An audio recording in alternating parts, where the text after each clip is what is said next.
What is UP, deep divers? Welcome back. Today, oh boy, we are diving headfirst into something seriously weird. You know the vampire rule, the one where they absolutely need an invitation to come inside. Oh yes, that one. Seriously, this ultimate predator, creature of the night, totally stopped by. What good manners. Well, putting it that way. It's like finding out, I don't know, Jaws waits for you to wave him over before attacking. It's bizarre. So naturally, I had to get some brain power on this. Let's get deep. Indeed. and it's funny you frame it like that, because this seemingly simple rule, this prerequisite, it actually carries a ton of cultural, historical weight. Really? More than just a plot device? Much more. It's not just some quirky detail writers threw in. It's kind of key to understanding why the vampire myth has lasted so long. Okay, I'm intrigued. Because this whole just say no defense, it feels almost too simple, right? But it's everywhere. It's stuck around forever. You mentioned some amazing stuff about ancient thresholds way before locks and keys. Exactly. Before sophisticated locks, before maybe even solid doors in some cases.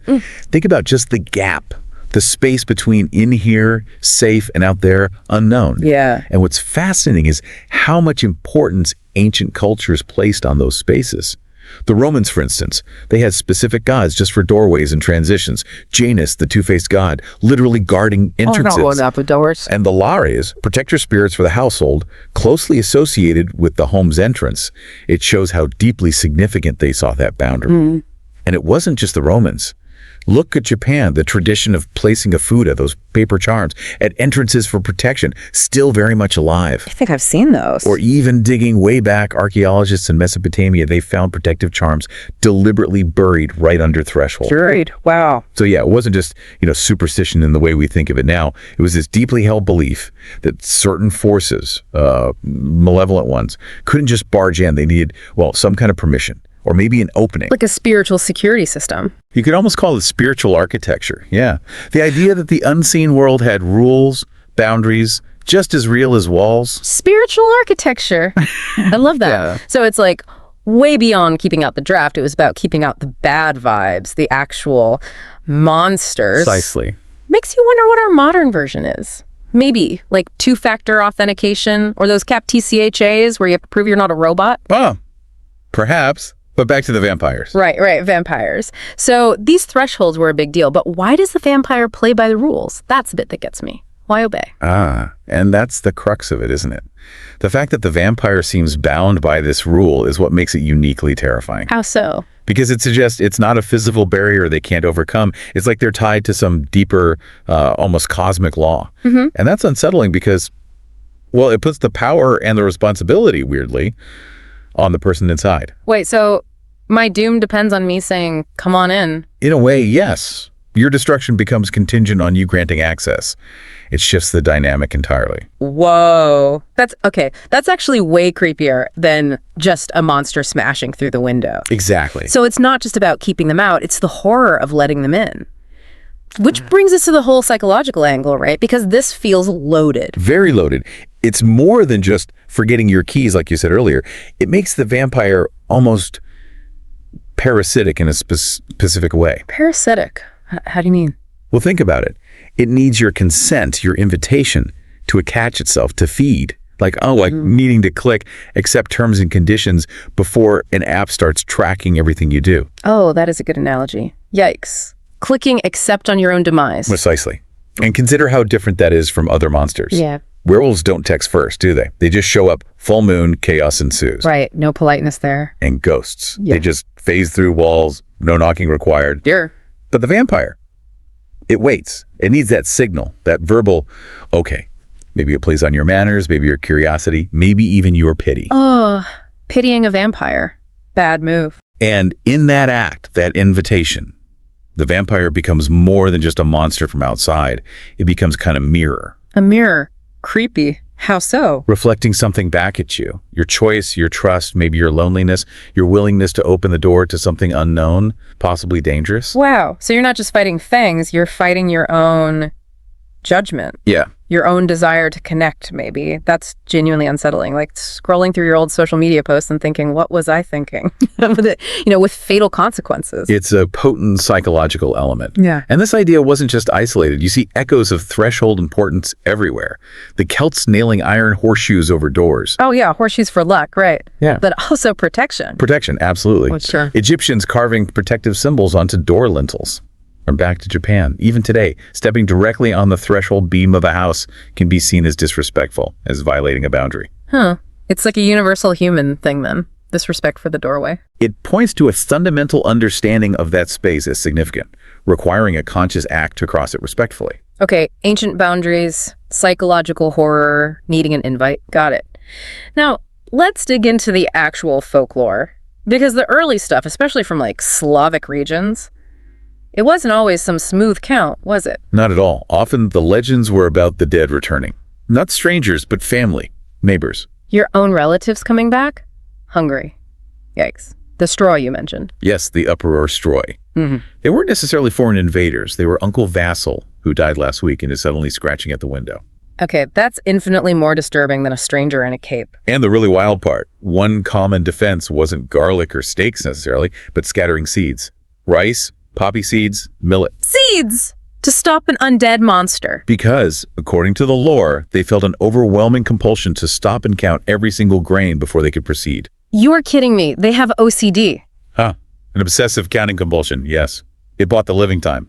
That is hilariously specific. I just picture this terrifying revenant getting totally sidetracked by a handful of spilled rice. And what's really fascinating is you see similar ideas elsewhere. Think about the Chinese Jiangxi. The hopping vampires? Or corpses, technically. Right, the stiff hopping corpses. Again, dealing with them often involved ritual, not just force.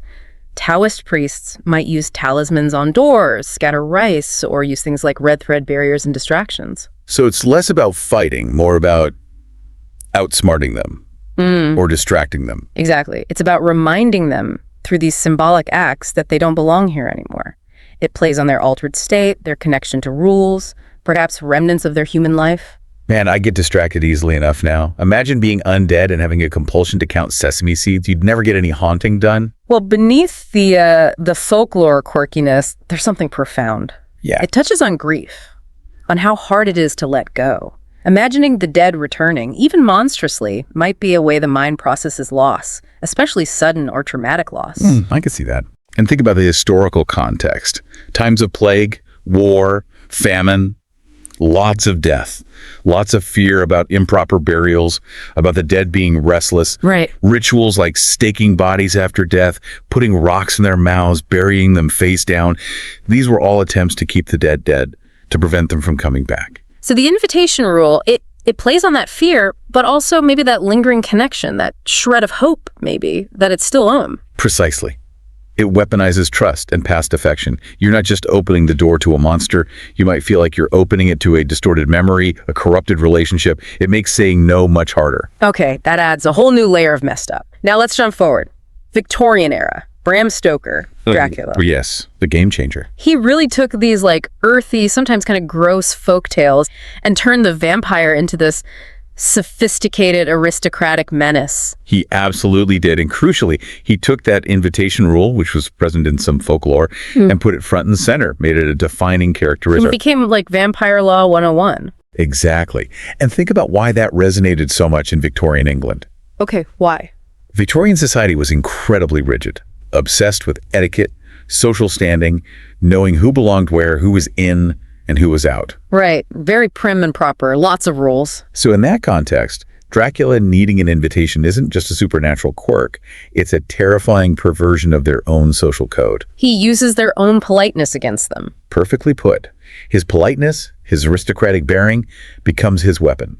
He exploits the ingrained cultural reflex to offer hospitality, to not cause offense, to welcome someone who appears to be of a certain standing. Oh man, Victorian manners. So uptight, they'd probably invite Dracula in just to avoid seeming rude. Oh, Count, terribly sorry about the draft. Do come in, make yourself comfortable. It sounds absurd, but there's a kernel of truth. And this taps into something even older. Ancient Greece had Aegea, the sacred duty of hospitality towards guests and strangers, overseen by Zeus himself. So hospitality was a big deal, religiously. A very big deal. Denying a guest was a serious transgression. Stoker plays on that deep-seated cultural value. Dracula, the foreign aristocrat, uses the rules of polite society to infiltrate it. So he's not just a monster, he's a symbol of what? Of anxieties, class anxieties, fears of the foreign other, fears of societal structures being undermined from within by something that looks refined but is actually predatory. He's using their own rules to get inside the castle, literally and metaphorically. Okay, wow. From creepy counting corpses to a metaphor for Victorian social anxiety, the vampire really gets around. It adapts. Which brings us to, now, our world. Digital, hyper-connected, we don't have counts knocking anymore, usually. Not usually, no. But this whole invitation thing, does it still apply? I mean, think about it. The pings, the notifications, the friend requests, the pop-ups asking, allow cookies, or grant access. And there it is. You've hit on it. The digital age hasn't killed the invitation rule. It's given it a vast new playground. How? Online platforms, apps, services. They don't physically cross your threshold, but they constantly ask for permission to enter your digital space, your attention space. Oh. Every like, every subscribe, every follow, every time you click I agree on those endless terms of service. Which nobody reads. Exactly. Each one is a form of invitation. It's the digital equivalent of saying, yes, come in. Have access to my data, my time, my attention. Wow, okay. And just like the traditional vampire, these digital entities often thrive on that granted access, on our engagement, our willingness to let them in. The please like and subscribe chant. It's the modern vampire's request for entry. You're totally right. It's like our phones are these little electronic doorways buzzing constantly with things wanting to be invited in. Yeah. And we're just mindlessly scrolling, clicking, okay, fine, come in, take my data, just stop buzzing. And the metaphor goes deeper. Think about actual online predators or scammers. Yeah. They often don't hack their way in through brute force. They use social engineering. They create appealing profiles, send crafted messages. They try to persuade you to invite them in. To click the link, share the info. To trust them. To lower your guard and willingly open that digital door, often by appealing to your desires or needs. We ignore the red flags because we want to believe. That's dark. And the language has shifted too, hasn't it? Terms of service, privacy policy, consent settings. It's all framed as your choice, your permission, your invitation, even when the power dynamic feels skewed. Yeah, it feels less like an invitation and more like a ransom note sometimes. Agree to this or you can't use our service. Precisely. And what about big corporations, algorithms, social media feeds? Oh yeah, modern vampires. You could argue that. They feed on our engagement, our attention, our data. They need our implicit or explicit consent, often buried in legalese, to operate within our digital lives. That incredibly long, boring invitation we just scroll past and hit accept. Right. And apps promising connection, entertainment, convenience, they subtly ask for more and more access, more time, more data, draining us bit by bit, bite by bite. It's true. We even use the language, don't we? Feeling drained after too much screen time, getting sucked into a feed, being hooked on an app. We do. It's telling. The fear isn't physical death anymore so much as a kind of digital consumption.